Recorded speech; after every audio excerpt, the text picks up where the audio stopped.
Welcome to Pop and Play, the award-winning podcast all about play in its many silly, serious, and powerful forms. I'm Haeny.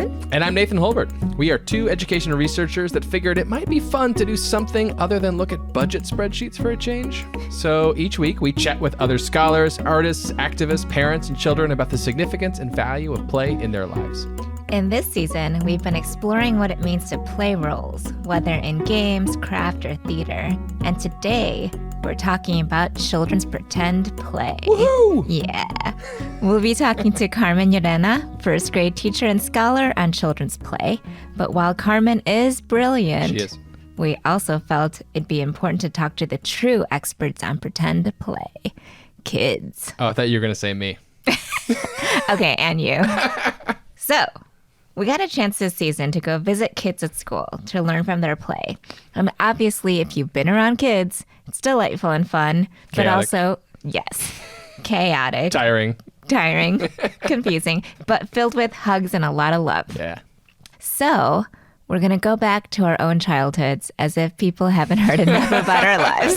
This podcast doubles as like a diary or a I know. therapy session. Yeah, now you know everything about me and Nathan. Okay, so we thought we would follow the kids' lead because they do the space materials, storylines, and social relationships. So Yeah. I thought I'd start, Nathan, by asking you, what is a storyline that you remember that you fully committed to in your play? There was a form of play, like a pretend play that my friend and I, who like lived just down the street from me, would do all the time, and we just called it Warriors. We'd be like, "Hey, you want to go play Warriors?" And he'd be like, "Yeah, let's go play Warriors." Okay. And this is I don't know where this is going. it's as boring as it sounds. And we just like literally was like living out those 1980s kind of like action movie, like we're heroes, we're fighting the bad guys, and we're on an adventure. And so it was a lot of just picking up a stick that now is a sword of some sort and going to fight things.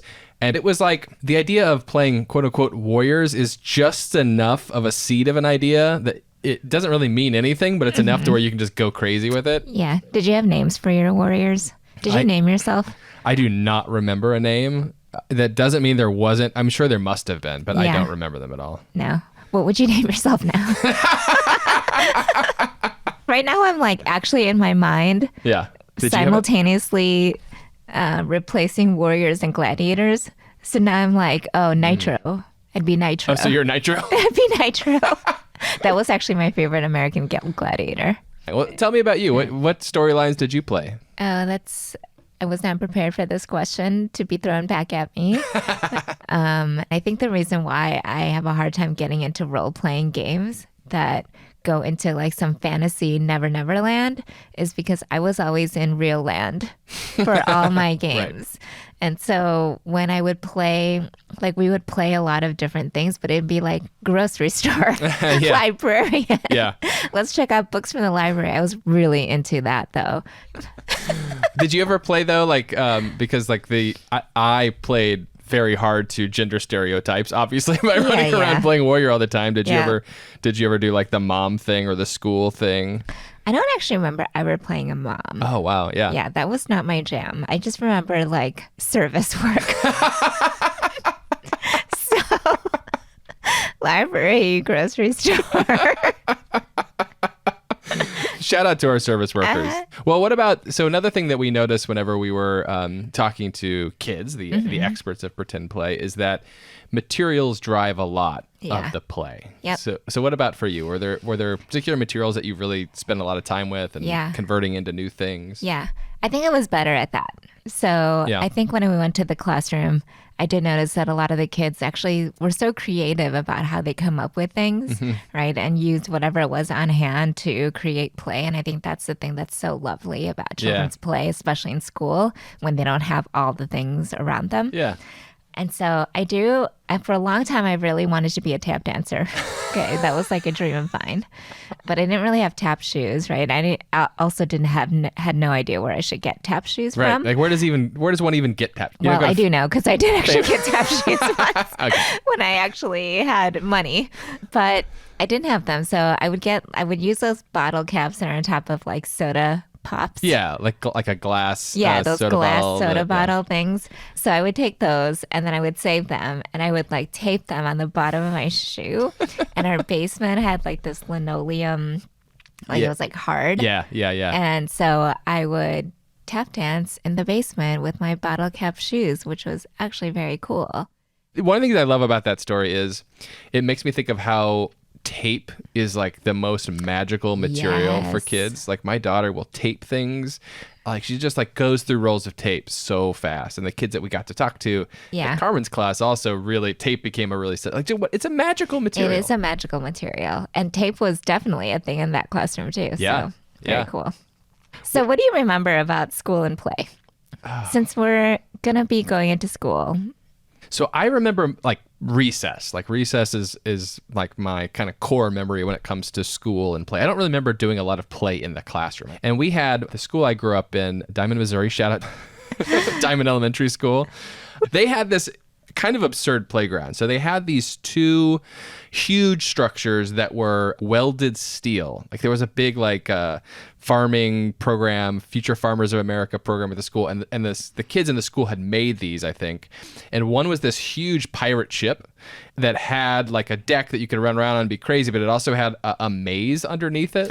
Ooh. It was just like metal rods that were welded in such a way that you could kind of crawl through this maze, which was very cool until you got bigger, and then you would just get stuck all the time. Oh my God, that's like my worst nightmare. It was a little terrifying. And then we also had these two huge steel castles that had been welded together, and they were like pretty big. They had like 3 or 4 stories. But what was great about them was because it was just like steel tubing that was basically welded together to make these things, you could climb on the outside of it just as easily as you could climb on the inside of it. Oh, that's cool. And so I would always climb to the very top on the outside and like stand on top of this castle that it must have been and like... then you were the king of the world. Yeah, you felt like the king. It must have been like 50 feet in the air though. Like it was not safe at all. Oh, that's really cool. And it was awesome, and I loved doing it. And I think now, but if I saw my kids do that, I would absolutely freak out. But I definitely did that all the time. How about you? Any cool memories of play in school? I mean, I only think about recess too. Like there was the popular girl Samantha Fox. Shout out to Samantha Fox. I don't know where you are, if you're listening. But she would always dictate what we played. Yeah. And somehow we always played dogs in a pound. Okay, so every recess we would have to be dogs in a pound and just run around the blacktop being dogs. And I distinctly remember there are lots of times where I just chose not to participate because I was like, I want to be a dog in a pound anymore. And so I would go on like the equipment, or I would play hopscotch because that was kind of fun, or I would play like some kind of jump roping game sort of thing. The playground was a magical place for sure. Definitely. So we're going to go to our conversation with Carmen now. But during that, we're also going to try to pull in some of those conversations that we had with kids in Carmen's classrooms. When we do that, you're going to hear a little something that sounds like this. So, any, mini, money, mo. Catch your tiger, bag and soul. If you haven't let it go, any, mini, money, mo. Let's try again. And then we'll come back and we'll continue the conversation after that. Great. So now let's go talk to Carmen.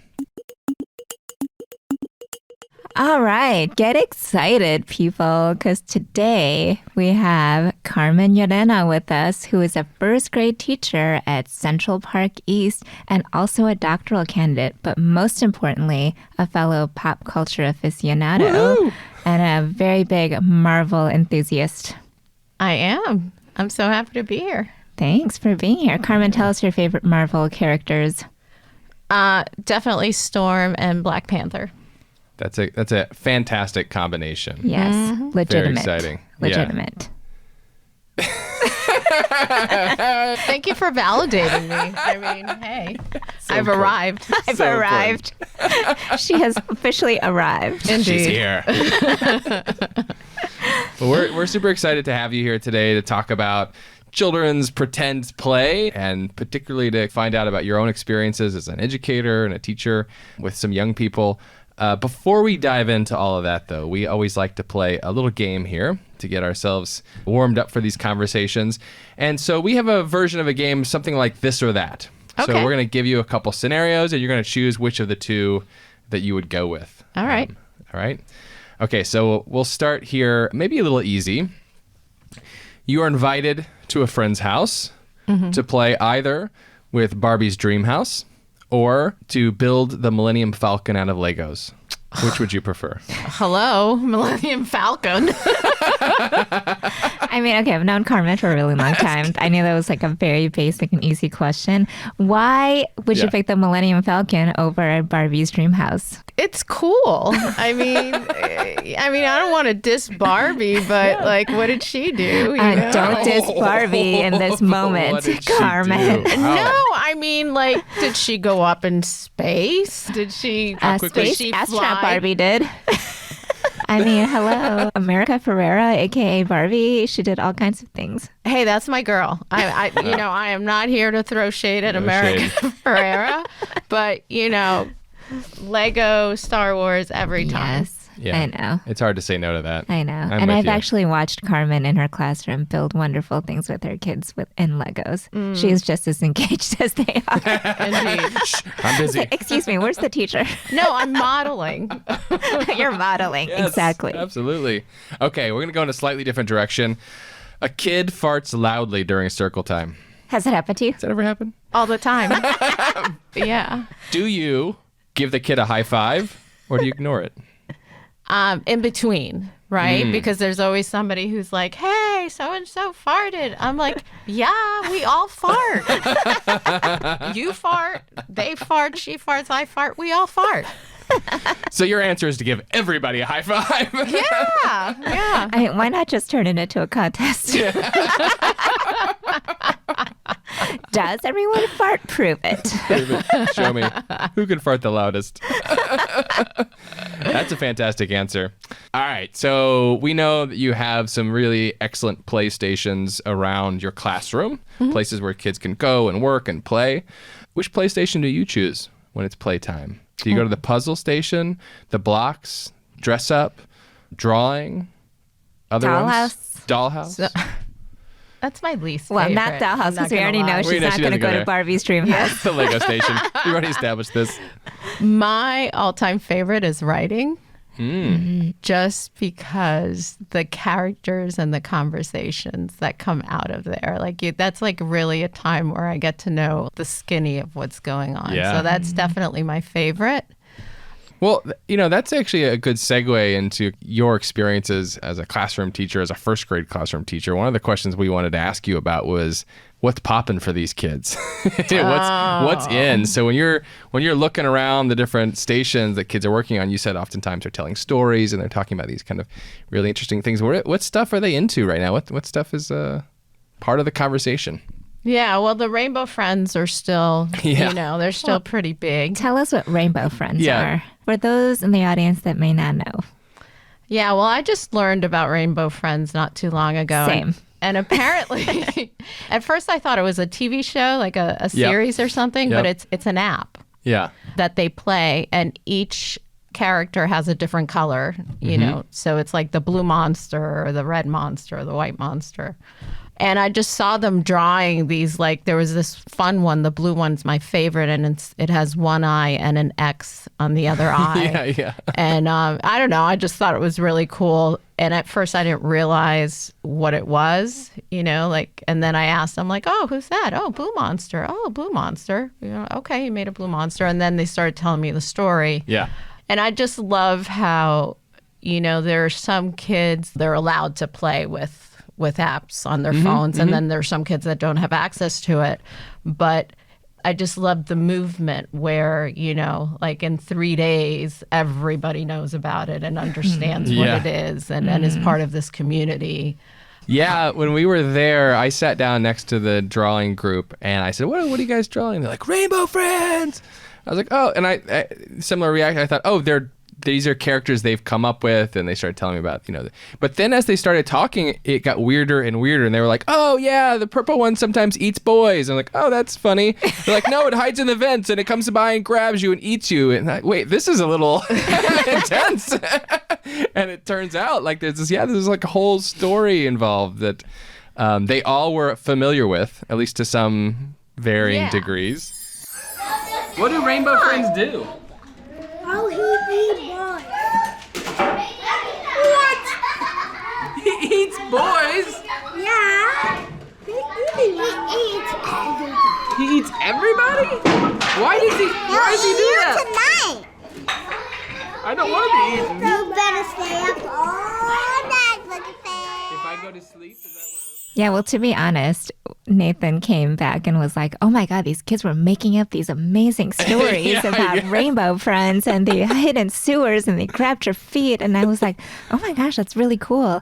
And then after a while, I think I texted Carmen. I was like, do you know about rainbow friends? And she's like, it's an app. Yeah. And then I had to tell Nathan, I was like, it's an app. I went and watched some videos of it to see what it was, and I was like, "This is scary stuff." Yeah, I know. Yeah. It's a little much, but I mean, they love it. I think it's so interesting that, it's like a parallel to things that happen in popular culture, right? That part of what gives anything momentum is the movement and the circulation. Yeah. And it has to be circulated by people, and then people take it up, and everybody has different levels, like range of what they know about it, and then they become in and out depending on how much they know, right? Like you don't know that much Taylor Swift knowledge, Nathan, so you're like sometimes in the out group. Yeah, I feel a little sad about it. It's okay, you could start listening to them. I'm like, why is everybody wearing varsity jackets around me? They must be doing a thing they made up. I bet they made this up. Yeah. Well, sometimes like our block area, let's say, it becomes a stage, right? It's not, you would think that happens in pretend, but pretend it's more like the imagination, I feel, doesn't flow as much as it does as, because you have babies. So we'll play with the babies or we'll go to the doctor or to the vet, right? Interesting, yeah. Why do you like to go to the pretend area? Because it's fun, because it's like a bunch of, it's baby dolls. I really love baby dolls, because I have a bunch at home. What do you like to do with them? I just feed them food. They do potty trains. Yeah. So do you potty train them? Uh-huh. And sometimes they have to drink the medicine, because she always has to drink medicine. But whereas in the block center, you never know what you're going to come into, right? And it also depends the mix of kids. Like I have a kid that is a huge builder, and he loves building vehicles. And that's how the Pirates started, right? Because this kid built a ship. Yep, and then the other two that were with him were like, what's so cool about ships? But, oh, wait a minute. We're pirates on the ship. And, it takes a turn and they made delightful costumes and props. Yes, they did, yeah. Yeah. All out of paper. Yep. I heard there was a pirate show going on over here. Oh, yeah. Is that true? Yeah. Do you guys have a name for your pirate team? Pirates of the Sea. Pirates of the Sea. We're the deadliest pirates. No one can defeat the pirates. No one? Yeah, absolutely no one. This says, keep out. Where did you learn about all of your knowledge about pirates? We just made the show up. That's a cool show. Hey, we should make more ships. Yeah. So the pirates to get more treasure. That's right. More ships, more treasure. Signage is really big in the block area. And then yesterday it was like this cool lounge. These two kids like built this sofa and they were on the sofa and they each had a block in their hands and those were their controls. So they were playing video games. Oh, I thought they were cocktails. It's another couch with cocktails. This is my mojito. Oh, your little Manhattan there. Nice. Chocolate milk maybe. I don't know. But no, so I asked them, I'm like, what are y'all playing? And thinking that they would be playing the same game, right? Because they were kind of talking to each other, but come to find out, one was playing Call of Duty. Yeah, and the other one was playing Fortnite. You know, now I know these two. I know families, and there's no way they're playing that they're ever playing that at home. But it was just cool that's how they were just it's like chilling. appropriating. Yeah. It's appropriating how to be a big kid. Absolutely. Oh, totally. I think the Rainbow Friends thing is probably a little bit of that too, right? Like where some of them might be playing it, but I suspect most of them aren't. And it's more about, like you said earlier, it's like it's a conversation now, and it takes its own life in the classroom. Yeah, I love that. Yeah, that's pretty cool. Okay, so right now what's trending in your classroom is Rainbow Friends and Pirates and lounges and Fortnite and Call of Duty. sounds like a classroom nobody is going to be concerned about. I'm into it. I know, but then it's like random too, because then today in writing, what was going on too is they were like making pizzas and French fries. Like there was like this restaurant theme going on in the writing center, which was a little bizarre, you know? So you just never know what you're gonna. Yeah. This is kind of a related question that I'm sure you get a lot, because you do have a lot of playtime and children doing a lot of real intellectual, serious, joyful work during that time, right? And so I know you're going to hate this question as soon as I ask it, but do you see kids taking up what might be called school topics or school skills in their play, or do you see these things being separate? But like, what do you say to people who might be like, I don't know, play is just play and work is work, and skills are skills, and whatever they do in play is unrelated to that? First of all, I work in a progressive school that really values children learning through exploration and play, right? So that's easy. Going in the door, I don't need to fight for that time. That time is expected, right? But I think just from a social emotional perspective, there are so many things that we negotiate in work time. Conflict resolution, sharing. Wait, can I hide now? Can I hide? Can I hide? Can I hide? Can I hide? Can I hide? I never hide. No, I didn't hide yet. So let me hide. Or children that wouldn't necessarily gravitate to each other now are connected somehow. I want to bring attention to something you did without even batting an eye, and that is you referred to as work time. So you were talking about the kids at the various kinds of what we might think of as play centers, and you call it in your classroom work time. And I love that. Can you say a bit about where that came from, why you do that? Yeah, I'm actually really conflicted by it. Okay. And I call it work time because that's just the term that we use in our school building. Okay. And this is where I'm conflicted, right? So the rationale is that play is so important that it's child's work. Child's work is play. And it's that important that we need to call it work time. On the flip side, if it's that important, why can't play be play? You know? So why can't they just play? Yeah. You know, why do I have to call it something else? But it's not something that I'm too concerned about as long as I have the time allotted. Yeah. I mean, I totally get that tension, though, especially even as an administrator, even if you think about the public conversation around play and what that actually means, that there is such a tension between like trying to see value in the way that children play, but the only way that we're able to see value in that play is if it leads to some kind of productive work sort of outcome. Right. And so you have this like thing where you want to communicate to the larger public that play in and for itself is important. But then people don't get it if it's not attached to some kind of. Yeah, it's kind of right. So what you're getting at too is like, who's it for that we're calling it that, right? Like, so communicating to, like you just said, Haeny, parents that this is valuable is one way you might do that is by calling it work. But I'm curious now that we're talking about it in that way, like what do the kids make of that? Is it something that they, the first time they hear it, they're like, wait, what? Or is it something that they don't even, they just go with the flow because that's what everyone else has called it, and so they just kind of go with it?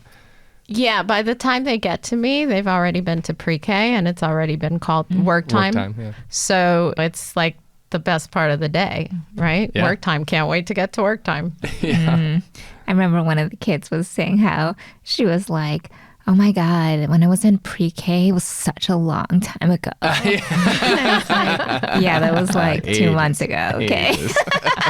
I mean, it's a large proportion of her life. Yes. You know what a long time ago was? When I was in pre-K. Oh boy, that was a long time ago. In my kids' school, they always called it free choice time, which I think is another interesting move that's being made there. It's about the difference between when you get to choose versus when the teacher gets to choose. The words that we use for these things, I think it does matter. It does matter because it shifts people's frame or understanding or how they enter into a space when you call it something else. I think about that even with adults, right? Oh, totally. If you call some place like a library, I'm not going to it. But if you call it a bar, then maybe I'll come to it. Well, I got Slam to on tell you, libraries. I feel like I go rogue sometimes because I call it playing. Yeah. We call it work time, but where are you playing today? Where do you want to play today? Of course. Not exactly what we should be calling it. Technically, we should be saying, where are you working today? But, that's right. I don't know. I think the slippage is better. I think the slippage is better. That way you're communicating that they could be in some ways one and the same. It's not always work. It's also play, and play is valuable. So I think the slippage is great. When we were watching and talking to the kids, I think there were times where it does take you back a little bit to like, which station did you like to go to, or what kinds of things were you into? I mean, one of the kids was talking about a story he was making around Sonic the Hedgehog, and I, of course, immediately went back to Sonic and Mario, and those were the things I was really thinking about and playing whenever I was a kid. You have a character right now in Roblox? What's the character name? Sonic. Sonic? Wait, you like Sonic too? Everybody likes Sonic.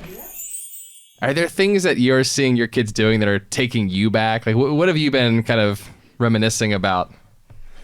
Oh my gosh. A couple of weeks ago, I had these 2 kids that arranged everything in like the pretend area, like a car.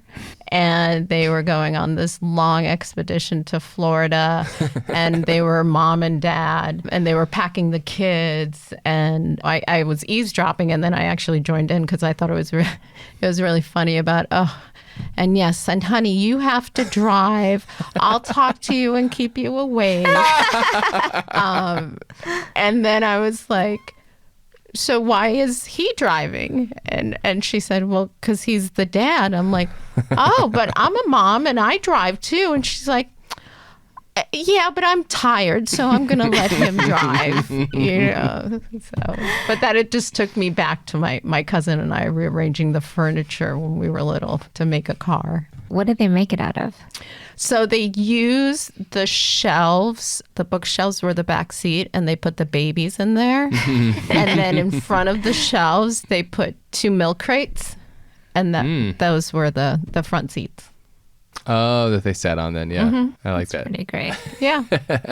So I feel like we've been talking, this season is basically about playing roles, right? And how important it is from childhood to adulthood for people to take up different roles, to see possibilities and the things that they play around. And it's so easy to see that with kids because they do that so seamlessly. And it becomes harder and harder as an adult, right? Because, I don't know, social norms or things that just make us feel less and less able to take up these notions of play, right? And so we were thinking how important it is to feature and talk about children, right? As they pretend play and as they take up all of these identities, as they take up all of these roles. Okay, so you were in pretend play with Malia, right? Well, what are you guys doing in there? We was playing doctors. You were playing doctors? What were you? Who was injured? Me. You were injured? What happened? Everything. Everything. Tell me about it. I got a needle. You got a needle? What else happened? I forgot. Did you put the diaper on your hand? No, I did. But yes, you did. And she said that you had to put a dirty diaper on your hand for 5 minutes. No, 500. No, 100 minutes. 100 minutes? Did it help? Yeah, it did help. It did? So I feel like we need to collect some stories of kids at play, right? And so have you seen an example of just kids like taking up a different identity or role that really surprised you or took you aback because you didn't really necessarily see them as that person or see them as that, you know, didn't even know that that was an interest of theirs or whatnot? Yeah, it started to come up right before you and Nathan came to visit us. I had a little boy that he was one of the pirates, and he was very focused on the build. And then once 2 other friends came over and wanted to add characters and costumes and signage, then it was like this world of possibilities just opened for him. And he goes through phases. He was really into blocks for a couple of weeks, and now he's transitioned to Lego, and he's been there for a little bit. And they had this huge thing going, like it covered the whole table. And I was like, well, what's going on? At first, they started to say that it was a house, but as they kept talking about it, they were basically making a set. And each room was something else, and they had characters in different sets. And he says to me, he's like, I want to make a movie. I'm like, you want to make a movie? I'm like, well, why did you say so? Yeah. So in the next few weeks, we're going to, because I've done that before with kids where we've made like movies with what they're doing. You were all going to make a movie soon? So yes. Yeah. So we'll see what comes up. Okay, so tell me, so in the classroom, there's work time, right? And you get to pick what I places didn't you get want to to do my movie, and I got my sponge. What movie were you going to do? Zootopia. What did you say in the classroom earlier yesterday? Leo. Yeah, Leo. Leo? What's Leo? It's like a movie, and there's like a lizard, and then he gets. And he just like, freezes? Yeah, he like freeze because sometimes someone scares. Oh. My scrunchie stuck. Oh, wow, that's pretty cool. My scrunchie got. I mean, that goes back to what you were saying earlier about the importance of play to children's well-being and social emotional learning and all of that. Because I think about how many times I approach a task very literally and I think, okay, this is what I'm supposed to do. I have very directives on what I'm supposed to do here. So I do that because I'm supposed to accomplish that. And then I see someone doing something different and it kind of gives me a different set of possibilities that I didn't think about before. Yeah, right? that's an option. I can do that. Yeah, like, oh my gosh, I can make a movie? I mean, I know exactly what kid you're talking about. And I just think, yeah, like for him, there was not a possibility that that set of blocks or that set of Legos could actually be made into a story and a narrative, and you could direct a movie and do all of this stuff, right? And that possibility was presented because another set of kids were like, no, I think we're just going to make some beards and be pirates here and make up scenarios. And that's what's going to happen here. Eyebrow. You lost an eyebrow. Somebody's mustache and nose and mouth. It's the pirate who used to be on our team, but he died. Oh no! What happened to him? One day he was about to steal treasure when he was trapped. Oh no! And the trap was poisonous, which made him die. Oof. Well, that is one of the dangers of being a pirate. Where'd you learn about all of your knowledge about pirates? Where'd you learn about pirates? We just made the show up. That's a cool show. That's great. I mean, it was introduced to me as the pirate show. It was come to the block station because we're putting on a pirate show, which that in and of itself was like, oh wait, what? You're doing what? Where? Like that combination was really surprising. And yeah, the costumes were amazing. to describe for our audio listeners here, they were drawing beards and hats and mustaches onto paper, which they would then cut out, put tape on, and then stick onto their faces. Oh my God, that's great. That is the topic that I hope will never die in that classroom. Yeah. But related to that, is there a trend or something, because you have to have an answer to this, is there something that you wish would die? Well, I have had a few fads that I was over with. Okay. A couple of years ago, it was like the kids saying sus. And the reason why it's fresh in my mind is because one of my kids today, he was talking about Among Us. Yep. And I'm like, Among Us? I'm like, you're kind of late to the party, buddy, you know? but he was like, that was all he was drawing today. And oh my God, I haven't heard that in so long. Yeah. So that was one that got me a little... The other, oh no, you know what it is? They don't watch like shows anymore, right? Like everything is fast, like everything's a TikTok or a quick video, like a YouTube video. clip. So it's kind of hard for me to relate, especially someone who likes watching as much TV as I do. Last year, there was this kid that went viral with the 1, 2, buckle my shoe, 3, the Nike kicks. Do you know what I'm talking about? Yeah. No. I've heard my kids say this to me before. Yeah. Okay. It was like 1, 2, buckle my shoe, 3, 4.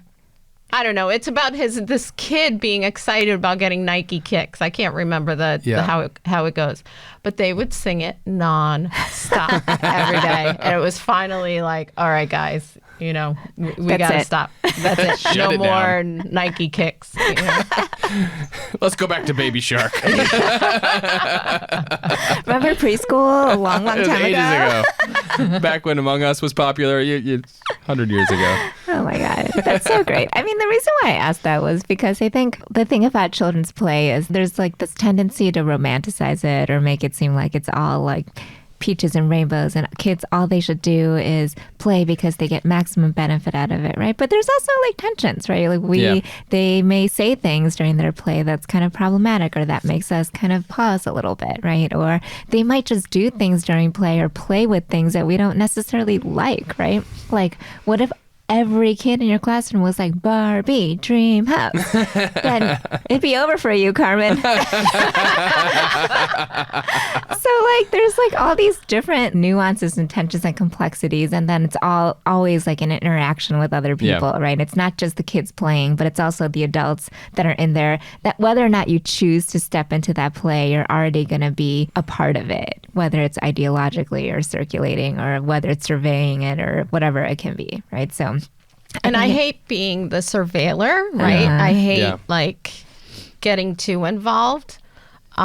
Like today I had 2 kids in pretend. So there's dog food, right? Don't ask me why, but we had this play set and it has Really dog want to food. ask you why. And because we have a vet like play set and it has the dog dish and the dog food. So she comes over with this plastic thing that arguably you could say were a bunch of chocolate chips, but it's really dog food. So she's like, this is dog food, isn't it? I'm like, well, yeah, but it could be whatever you want it to be. And then the other one's like, I told you. Right. But then there's conflict because in Dollhouse, somebody wanted to use something as something else, and the other kid was like, but it's not, doesn't look right, So when things like that happen, I just kind of say, I'm like, well, you kind of have to figure it out on your own. Yeah, which is an amazing skill to have. Yeah. Right? Like we are always negotiating and trying to navigate these relationships, even now. Maylin. Stop. Go in the work area. Let me do eeny, meeny, miny, mo. Eeny, meeny, miny, mo. Catch a fire, if you want to see us out. Eeny, meeny, miny, mo. No, it's not in. She's not in there. It did come up in the Pirates whenever I was there, that the second time I was there, they came back to play, and one of the builders was building something a little different, and the other one was very upset by it, and was like, they're not building the pirate ship. And I'm like, well, the pirate ship fell apart, so I'm building something different. He's like, but it's not the pirate ship. And the anxiety that you can see, and I have 2 kids, and this kind of thing happened all the time. You can see that anxiety building. And you can also see them trying really hard to figure out how to like release the steam valve so that they don't explode. But helping them manage those little moments, I think, is a really important part of what play affords. Being an adult in that world is really hard, too, because it's like a tricky balance between when do you intervene, when do they really want us to be the adult that helps them through this process, and then when is it okay if we just step back and trust that kids can handle it, right? And those are really hard, difficult questions to contend with. Yeah. Yeah, my go-to is to step back. And then if it gets a little ugly, then I'll try to mediate, and then I'll go to my mom mode where it's like, okay, nobody gets it. But that's like last resort. Blocks are done. No more blocks. DEFCON 3. There'll be no more pirates in this classroom. DEFCON 3 is mom mode.